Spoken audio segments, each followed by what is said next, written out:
So Jubilee hills constituency by ఎలక్షన్లో ఓటేసిన అండి ఇప్పుడే. అక్కడ వెళ్ళిన తర్వాత కొంచెం ఇంకా కొన్ని బూత్స్ తిరిగిన తర్వాత నాకు ఏం అర్థమైందంటే ముస్లిం ఓటర్ టర్న్అవుట్స్ చాలా మంచిగా ఉంది. ఫ్రమ్ ది కాలేజ్ స్టూడెంట్ నుంచి మీరు 60 ఇయర్స్ 70 ఇయర్స్ వరకు ఆల్ ఏజ్ గ్రూప్స్ మీరు చూస్తారు. హిందూ బెల్ట్ ఏరియాలో స్లమ్ లేకపోతే చాలా లెస్ డెవలప్డ్ ఉన్న ఏరియాస్లో ఓటర్ టర్న్అవుట్ చాలా ఎక్కువ ఉంది.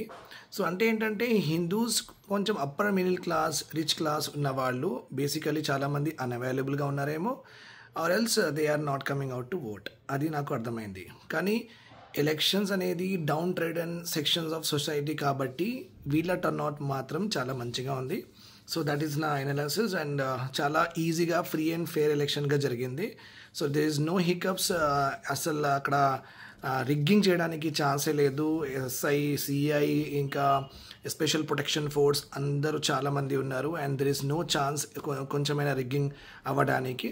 సో ఫ్రీ అండ్ ఫేర్గానే నడుస్తుంది. నేను ఎవరికి ఓట్ చేసిన అంటే నాన్ కమ్యూనల్ ఎడ్యుకేటెడ్ లీడర్కి ఓట్ చేసిన, నేను లీడర్షిప్కి ఓట్ చేసిన నేను. I hope you understood this.